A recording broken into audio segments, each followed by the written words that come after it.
Thank you, Andy, and I guess I have to apologize that it's single center study.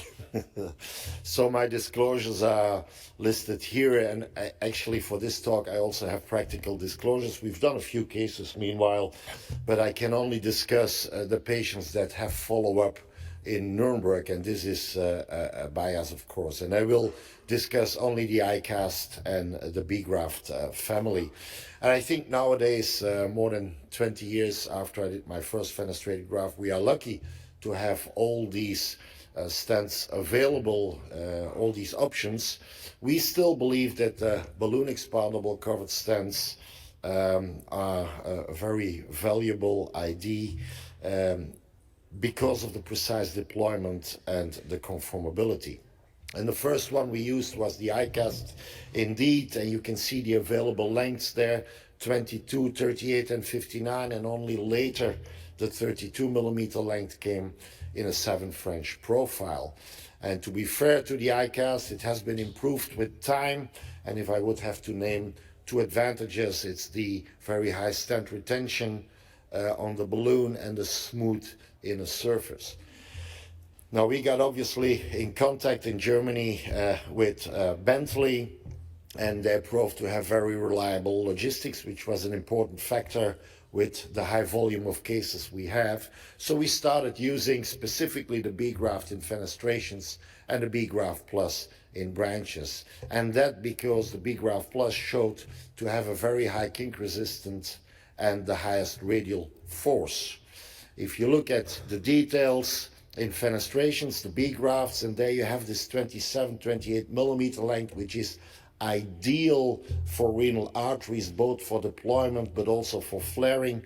It's 6 French compatible, which adds to the advantage. And as I said before, the BeGraft Plus has really a very high radial force and is kink resistant.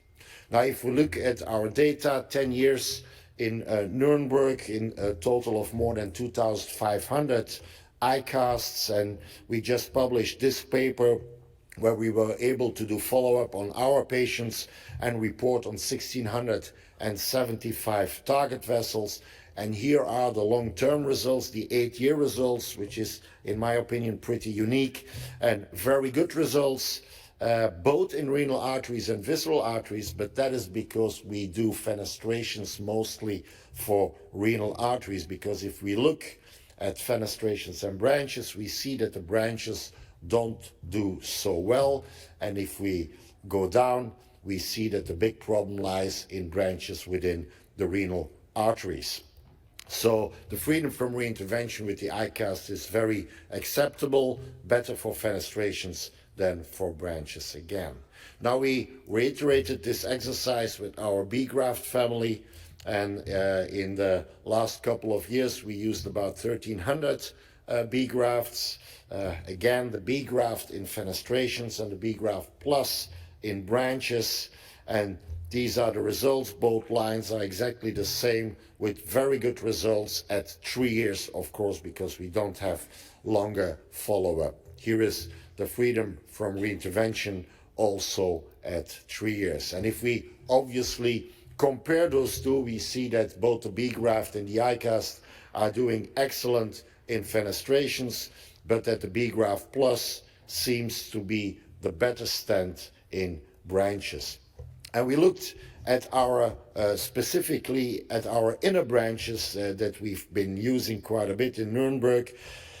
And inner branches is a bit of a new hype in Europe, but nothing is perfect, so to speak. And here you see that I drew that inner branches create a sharper angle to take for the bridging stent graft, because the sealing zone is always a vertical within the main body of the stent graft. And we looked at our results and had 7% occlusion rates, of course in a negative selection bias portion of vessels, but we were a little bit surprised, and then we looked at the details and we found out again that the BeGraft Plus does very well. In 47 cases we didn't see any occlusion. So to conclude my presentation, I think overall we can be very happy that all these grafts do much better than we feared in the beginning. BeGrafts and iCAST do very well in fenestrations. The BeGraft Plus seems to be the better bridging stent graft for branches. And there are, of course, also little advantages and disadvantages for each stent. Thank you very much for your attention.